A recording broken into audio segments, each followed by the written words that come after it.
I am Ferdinand Von Aegir. For some reason, he thinks of me as a bitter rival and is always trying to challenge me. It's terribly irritating. His house is that of Duke Aegir, which produces Adrestia's prime ministers. That family is, perhaps, too pleased with its own status. I have a story for you. It's about a pair of nobles living about 100 years after the founding of the Adrestian Empire. One was Derek Von Aegir. People called him the warrior prime minister. He bravely led soldiers into battle and mowed down his enemies. And the other was the emperor of the time. She wagered the throne in a duel against Derek and won. Why don't we do what our ancestors did and have a little duel ourselves? That's what you were going to say. But the answer is no. You interrupted me! The warrior prime minister used a dramatic line to propose the duel, and you did not allow me to say it! My apologies, Ferdinand. Well, at any rate, you were correct in surmising that I was about to challenge you. But you were rather blunt in your refusal. Ferdinand, control yourself. When will you tire of challenging me in pointless competitions? I can quit now if you insist on it. I will not challenge you again. You expect me to believe that? Why do you look so surprised? Of course it is not a valid duel unless both parties are willing. Now that you have refused outright, I must come up with some other way of getting that which I seek. I'm afraid to ask what you could possibly mean by that. Only that I will find some other way of showing everyone that I am superior to you. I will write a handbill listing your accomplishments, alongside my own more impressive accomplishments. Copyists will produce thousands of these pamphlets and distribute them far and wide. Then everyone will know about my... This has to stop. Perhaps I should have ended things with a duel after all. I am Ferdinand Von Aegir. How the crimson rain of pain it came, falling hard upon a land aflame, when the sacred blade it split the sky, until the heavens heard our cry. In the hour of vengeance will you heed the call? On the red fields of revenge will you help avenge? We must fight strong and stand tall. Oh, Ferdinand, that song. Manuela, hello. What a treat. It is most rare to see you at the training grounds. I have never had the honor of sparring with a princess. Why not grab a sword? Ferdinand, that's called changing the subject. That song you were singing, is it the one you said made such an impression on you? So you heard me. I hope it was not too grating on your ears. You've nothing at all to be embarrassed about.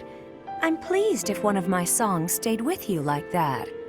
Oh, it really takes me back. I remember the big battle in the first act.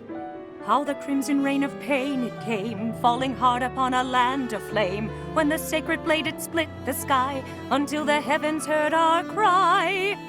In the hour of vengeance will you heed the call? On the red fields of revenge will you help avenge? We must fight strong and stand tall. Wow. My heyday is behind me. That's for sure. No, that was wonderful. Exactly the voice I recall from my childhood. I am Ferdinand Von Aegir. Hello, Ferdinand. Wait, that aroma. Your nose is as sharp as ever, Hubert. Yes, it is a bag of fresh coffee beans. Why did you buy coffee? You said you don't care for it. My stance has not changed.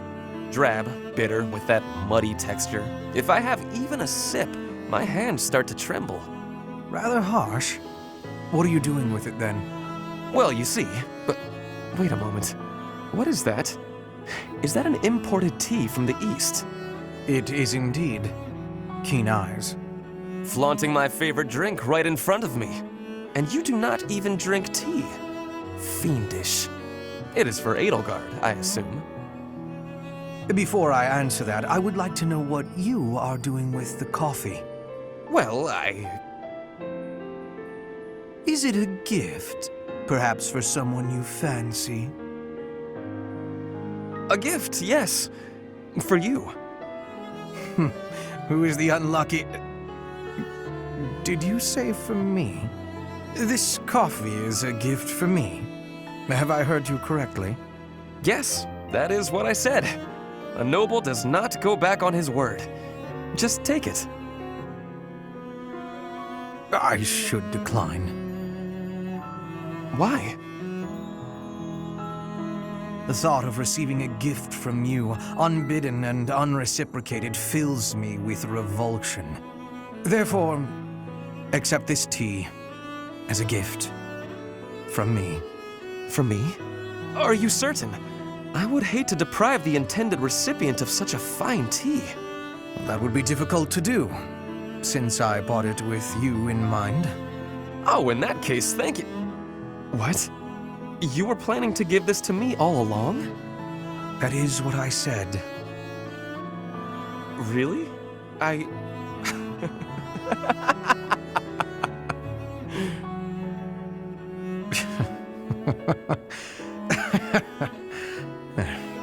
Only one thing to do. We must take a tea break. Very well. But tea is not what I will be drinking. Of course. I will make you some coffee. Then I will prepare the tea.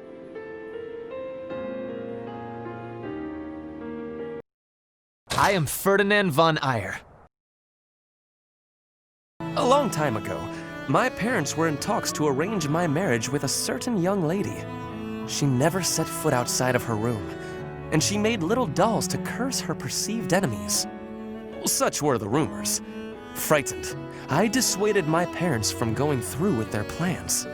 I can see that. She does sound pretty frightening. I relate to the staying in the room part, though. That girl was you, Bernadetta, a daughter of House Varley. What? I don't make dolls to curse people. You are a skilled embroiderer, no? I guess I was wrong. You were not making dolls. I did make dolls, but cute ones. Nice little carnivorous plants and things. Maybe I should not have brought this up. Why not? Carnivorous plants are adorable. Yes, adorable. Anyway, if I had actually known you, I would have accepted the proposal. Why? Did you have some scheme in mind? No, I just mean, now that I have gotten to know you, I would have been happy to... So, you're saying you'd... with me? It's getting kinda hot in here, isn't it? Maybe it's the tea. Why are you getting so worked up? That was all a long time ago now. A long time ago? Yes. Now we are soldiers fighting together in the same great conflict, right? And my parents are gone. So any agreements they might have cooked up would be completely invalid. I guess so.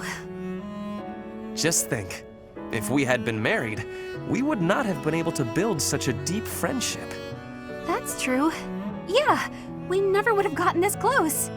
I would have given up on the relationship my parents chose for me and shut myself away even more. So all in all, I am glad I refused to marry that doll-cursing princess. Hey! I said I never made cursed dolls! Sorry. I am just glad to have met you at the monastery. I had better take my leave. We should have tea together again sometime soon. Yeah, see you. I'm glad we met here too.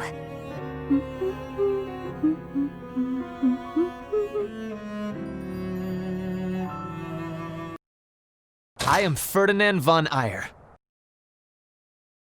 Do you really believe that is the kind of man I am? You think I would ever treat people differently based on appearances? There is nothing noble about that. Oh, really? You're something different? That's not how I remember things. It was the very day that I was discovered. I was in high spirits. Nothing was wrong in the world. I secretly bathed in one of the town's fountains, hoping to wash off some of the dirt from the streets. I sang the same song the opera composer overheard earlier that day. And that's when you appeared. Me? No, it could not have been. Don't play dumb. You glared at me, the same look I'd gotten from every other noble, then you ran off. When we met at the academy, you were a different person. All smiles and friendly words. You were like a bee, Ferdinand. A bee attracted to a flower in full bloom. So it was you then, singing that song. Dorothea, please listen. This is a misunderstanding. When I saw you, I could not take my eyes off you. I was hypnotized. Your beautiful voice, your elegant face, droplets of water on your skin that glittered in the sun. I thought you were a water nymph. Stop it, don't lie to me. No, it is true. I was only a child. The vision overwhelmed me. That is why I ran. I plucked up the courage to return, but no one was there. I thought perhaps it was a dream. Maybe I can believe you. I've wanted to, ever since the day you made me those treats. I thought then that maybe you weren't like the others, but there's a lot I have to let go of, Ferdy. Of course. I am glad we had this conversation. You know, I do not mind you thinking of me as a bee. Life as a simple drone, circling a queen. It actually sounds quite wonderful. Don't drones keep the queen safe from other bugs? I like the sound of that.